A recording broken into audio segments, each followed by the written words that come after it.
ഇതെങ്ങനെ ഇതാ കടലില് ഇത് ഡാമിലെ പുഴ മീനാണ്. തുടങ്ങിയിട്ട് അരമണിക്കൂറായി, തീരുന്നില്ല. കാരണം അത്രയും വിഭവങ്ങളുണ്ട്. അമ്മച്ചി തീരുന്നതനുസരിച്ച് മീനും അതുപോലെ തന്നെ ബാക്കിയുള്ള ഭക്ഷണവും കൊണ്ടുതരികയാണ്. കേരള തമിഴ്നാട് അതിർത്തിയായ ഞട്ടയിലാണ് നമ്മുടെ സ്വന്തം ഹോട്ടൽ അക്ഷയപാത്രത്തിൽ.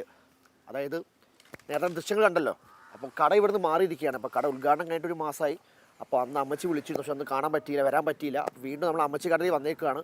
അമ്മച്ചിയുടെ പുതിയ ഹോട്ടലും കാര്യങ്ങളും കാണാൻ വേണ്ടിയിട്ട്. അപ്പോൾ കടയിലേക്ക് പോവാം, വാ.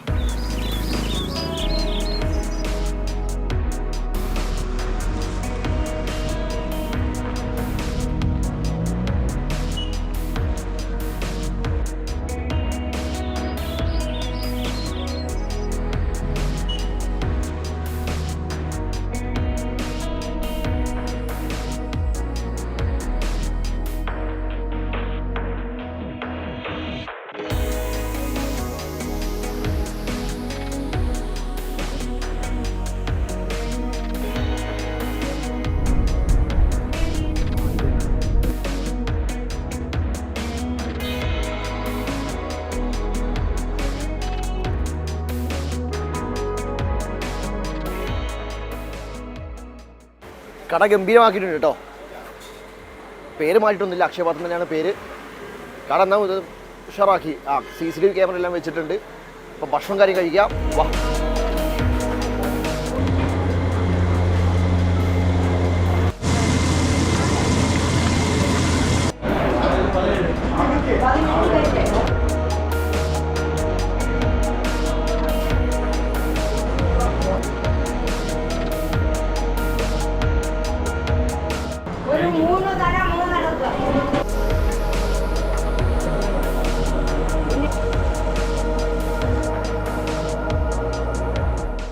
അമ്മ കട അത്യാവശ്യം നല്ല സെറ്റപ്പൊക്കെ എടുത്തിട്ടുണ്ട്.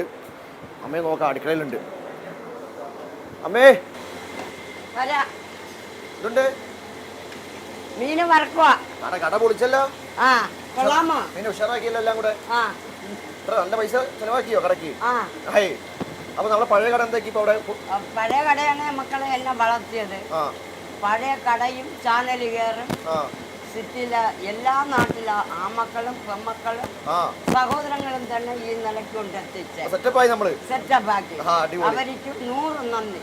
അല്ല നമ്മളെ മീനൊക്കെ മാറ്റം വരുത്തിയോ? അല്ല, മാറ്റം വരുത്തൂല്ല. ആ പഴയ ഭക്ഷണം തന്നെ, ഒരു മാറ്റവും ഇല്ല. ഒരു മാറ്റവും. ഇതെന്താ? ഇത് കട്ടള, അത് റോഗ്. ഇനി മൃഗാള് കോരണതേ ഉള്ളൂ. എന്താ ഞാൻ കേട്ടില്ല. ഇത് മൃഗാള് മീനാണ്. അത് പുതിയ മീനാ?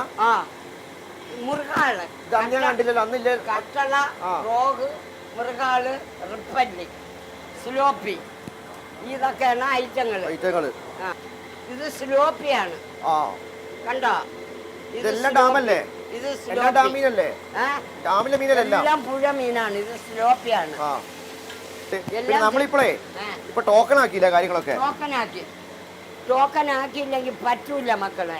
48 പേർക്ക് ടോക്കൺ കൊടുക്കും. 48 പേരും കയറി ഫുള്ളാവുമ്പോ വാതൽ അടയ്ക്കും. 3 വാതലും അടയ്ക്കും. അവിടെ ഒരു വാതലല്ലേ, ഇവിടെ 3 വാതല്. ഈ 3 വാതലും അടച്ചിട്ട് ഇവര് നല്ലതുപോലെ ശാന്തതയായിട്ട് അവിടത്തെ പോലെ വേദനപ്പെട്ടു പോവല്ലേ. ഫാനൊക്കെ വെച്ച് സെറ്റപ്പാക്കി നല്ല വിശ്രമിച്ച് കഴിച്ച് ഇവരെഴിച്ച് ഇവരെ കാശെല്ലാം ബില്ലെഴുതി വാങ്ങിച്ച് പുറത്താക്കിയിട്ട് കൊടുത്ത് കയറ്റും. കല്യാണ വീട്ടില് പന്തി പോലെ അതുപോലെ. എന്നാ ഇതിൽ ഒന്നും പറ്റിക്കാൻ പറ്റില്ല. 6 ക്യാമറ ഉണ്ട്, ഒരു വളയം. സെറ്റപ്പായി കാര്യങ്ങളൊക്കെ. അപ്പൊ ഞാൻ നല്ല അടുക്കളയിൽ കയറി. കാരണം ആ പുറത്തിരിക്കാൻ ഒരു വഴിയില്ല, നല്ല തിരക്കാണ്. പിന്നെ കച്ചവടം ബാധിക്കും നമ്മൾ ഷൂട്ടും കാര്യം ആയതുകൊണ്ട്. അപ്പൊ ഞാൻ അടുക്കളയിൽ നിന്ന് കഴിച്ചു. അമ്മ ഇത്ര വേണ്ടായിരുന്നു കേട്ടോ. ഇത്രയൊന്നും പറ്റി തോന്നില്ല കഴിക്കാൻ. കുറച്ച് തന്നെ വിളമ്പിയത്. ഇതാ കുറച്ച്. ഇത് കുറച്ച്. 1 കിലോ ചിക്കൻ തന്നെ ഉണ്ട്. 1 കിലോ ചിക്കൻ ഉണ്ടാവും ഇവിടെ. അങ്ങനെയല്ലല്ലോ, ഒരു ഊണ് വാങ്ങിച്ചാ 2 പേര് കഴിച്ചാ തീരൂല്ലല്ലോ. എങ്ങനെ കഴിക്കുന്നില്ല. ഇത് ആവേലി മീന്. ഇത് ഡാമിലെ ആവേലിയാണ്. ആവേലി മീന്. അത് ഇഞ്ചി, ഇത് പച്ചടി, ഇത് അവിയൽ, ഇത് ചമ്മന്തി, ഇത് തോരൻ, ഇത് കിച്ചടി, ഇത് ചിക്കൻ, ഇത് കപ്പ. ഇതെന്ത് തലയാ? ഇത് തലേര പീസ്. എന്തിന്റെ മീനാ ഇത് കട്ടള. കട്ടയുടെ തലയുടെ പീസാണ്. അന്ന് ഞാൻ തലക്കറി കഴിച്ചിട്ട് അന്ന് വന്നപ്പോ.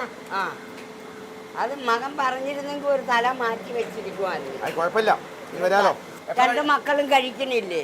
അതെല്ലാം കഴിക്കും. മോൻ കഴിച്ചിട്ട് അവരെ ഇരുത്തുവേ. അമ്മ ചോദിച്ചത് ക്യാമറ ടീം കഴിക്കുന്നില്ല എന്നാണ്. കാരണം എല്ലാരും കഴിപ്പിക്കുക, അതാണ് അമ്മേന്റെ ഒരു രീതി. ഇത് വന്ന് ഈ കടയിൽ വന്ന് 3 മക്കളും കഴിച്ചിട്ട് പോന്നു. എങ്കിലേ എന്റെ മനസ്സിന് സമാധാനം കിട്ടും. ഞാൻ പൊയ്ക്കോട്ടെ. ഓ അമ്മ കച്ചവടത്തിരക്കാണ്, നമുക്ക് പൊക്കോട്ടെ. ഞാൻ എന്തായാലും കഴിച്ചുകൊണ്ടിരിക്കുകയാണ്. അപ്പം എല്ലാവരും വന്നോളുക. കാരണം ലേശം വിപുലീകരിച്ചിട്ടുണ്ട്. അമ്മ അത്യാവശ്യം ഫാനും സൗകര്യമൊക്കെ ആയിട്ടുണ്ട്. പക്ഷെ പഴയക്കാളും തിരക്കാണ് ഇപ്പം, തിരക്കെല്ലാം കൂടിയിട്ടുണ്ട്. അപ്പൊ വീണ്ടും കാണാം. അപ്പൊ അതുവരേക്കും അയ്യോ അയ്യോ മതി മതി. ഇതും കൂടെ കഴിച്ചോ. അത് സലാഡ. അമ്മ തീറ്റിച്ചേ വിട്ടുള്ളൂ. തീരുമ്പോൾ ഇങ്ങനെ കൊണ്ട് തന്നുകൊണ്ടിരിക്കുകയാണ്. അപ്പോൾ വീണ്ടും കാണാം. അതുവരേക്കും ബൈ.